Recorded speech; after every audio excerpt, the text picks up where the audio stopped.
बेटा यहाँ वापस एक पी वाई क्यू हम सॉल्व कर रहे हैं। इस बार जो पी वाई क्यू है उसमें पैराबोला और इलिप्स मिक्स्ड क्वेश्चन है। एक हमें इंक्लाइंड पैराबोला दिया है, उसका वर्टेक्स 2,3 है और डायरेक्ट्रिक्स की इक्वेशन दी है 2x + y = 6। अब इस पैराबोला का जो फोकस होगा उससे एक इलिप्स पास करता है। इलिप्स का इक्वेशन स्टैंडर्ड फॉर्म में दिया है और उसमें ए बी से बड़ा है, ई का वैल्यू 1/√2 है। तो इलिप्स का जो लेटेस्ट सेक्टम है उसका स्क्वायर क्या होगा वो वैल्यू निकालनी है।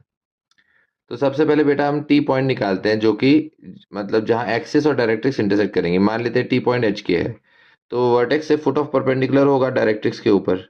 तो हम फुट ऑफ परपेंडिकुलर का फॉर्मूला लगाएंगे, h-2 अपॉन एक्स का कोफिशिएंट 2, फिर k-3 अपॉन वाई का कोफिशिएंट 1, फिर -1। तो ये तो उसी फॉर्मूले में आता है। फिर 2,3 डायरेक्ट्रिक्स इक्वेशन में पुट किया तो 2 × 2, वाई कोऑर्डिनेट 3, तो 3 - 6 अपॉन ए स्क्वायर प्लस बी स्क्वायर। ए मतलब 2 है तो 2 का स्क्वायर 4 और वाई का कोफिशिएंट 1 है तो 1 का स्क्वायर 1 आएगा। तो इसको सिंप्लीफाई करने पे -1/5 आया। अब h-2/2 -1/5 है तो h-2 क्या हो गया, -2/5। उससे h की वैल्यू 8/5 आती है। और k-3 -1/5 है, 3 इधर आएगा तो k का वैल्यू 14/5 आएगा।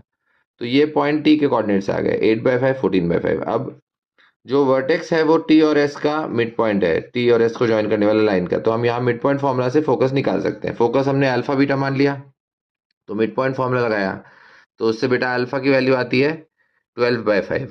ओके। और बीटा प्लस 14/5/2 = 3, वर्टेक्स का वाई कोऑर्डिनेट। तो उसको सिंप्लीफाई किया तो बीटा प्लस 14/5 6, तो बीटा की वैल्यू आती है 16/5। मतलब फोकस के कोऑर्डिनेट्स ये आ गए बेटा, 12/5 16/5। अब इलिप्स की एक्सेंट्रिसिटी हमें दी है 1/√2 और ए बी से बड़ा है, तो बी स्क्वायर क्या होगा, ए स्क्वायर इंटू 1 - e स्क्वायर।